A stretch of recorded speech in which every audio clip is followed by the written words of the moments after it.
Hi అండి, అందరికీ నమస్తే. నేను మీరనా. వెల్కమ్ బ్యాక్ టు మా వంట మీ ఇంట. ఈరోజు వచ్చేసి నేను క్యారెట్ కజ్జికాయలను అయితే చేస్తున్నానండి. ఇవి చాలా అంటే చాలా టేస్ట్గా ఉంటాయండి. వీటిని చేసుకునే ప్రాసెస్ కూడా ఏం పెద్దగా పట్టదండి, తొందరగానే రెడీ అయిపోతుంది. మనం ఈ క్యారెట్ కజ్జికాయలు చేసుకునే విధానం చూసుకుందాము. మరి చూడండి, ఇప్పుడు నేను ముందుగా స్టవ్ అంటించి స్టవ్ పైన కడాయి పెట్టుకున్నాను. అందులోకి 2 టేబుల్ స్పూన్ దాకా నెయ్యిని అయితే యాడ్ చేస్తున్నాను.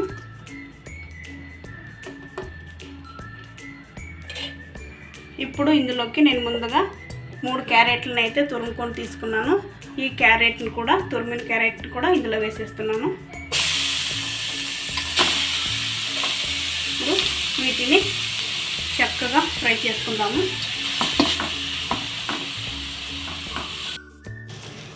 చూడండి, ఇప్పుడైతే ఇలాగా చక్కగా ఫ్రై అయిపోయింది కదా. ఇప్పుడు ఇందులోకి నేను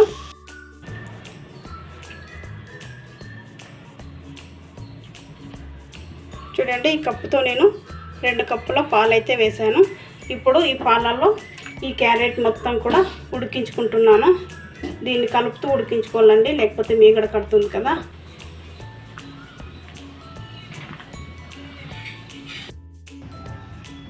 నేను 2 కప్పుల దాకా మైదా పిండిని తీసుకొని ఇలా కలుపుకొని పెట్టుకున్నానండి. ఇలా మెత్తగా కలుపుకోవాలన్నమాట. నేను కలుపుకొని పెట్టుకున్నాను. అలాగే కొద్దిగా పొడి పిండిని కూడా తీసుకొని పెట్టుకున్నాను. మనము నార్మల్గా కజ్జికాయలకి ఎలా కలుపుకుంటుంటామో అలాగే కలుపుకోవాలన్నమాట. ఈ పిండిని వాటర్ వేసి కొద్దిగా లూజ్ చేయకోకున్నట్లు ఇలాగ కలుపుకోవాలన్నమాట. దీన్ని కొద్దిగా ఒక 5 మినిట్స్ దాకా రెస్ట్కి వదిలేద్దాము. ఇది ఇలా దగ్గర పడేటప్పుడు ఇందులోకి 1 కప్పు దాకా షుగర్ని అయితే యాడ్ చేసుకుందాము. ఇందులోకి కరిగించుకుందాము. ఇప్పుడైతే ఇది ప్యాన్కి సపరేట్ అవుతుంది.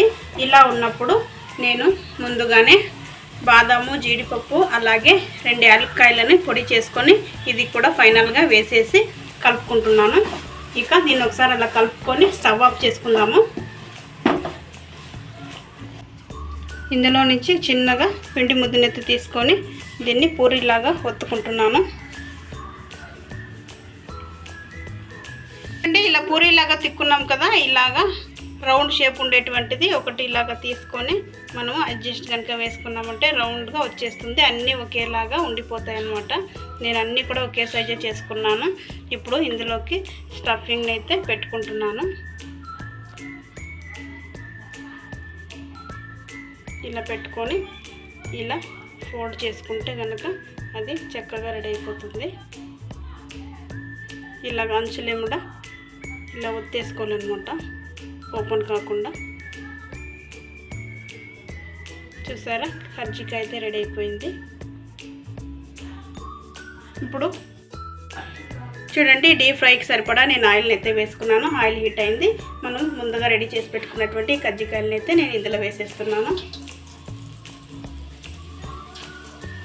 ఇప్పుడు వీటిని అన్నిటిని ఈక్వల్గా వేయించుకోవాలన్నమాట. గోల్డెన్ బ్రౌన్ కలర్లో వచ్చే వరకు వీటిని వేయించుకుందాము.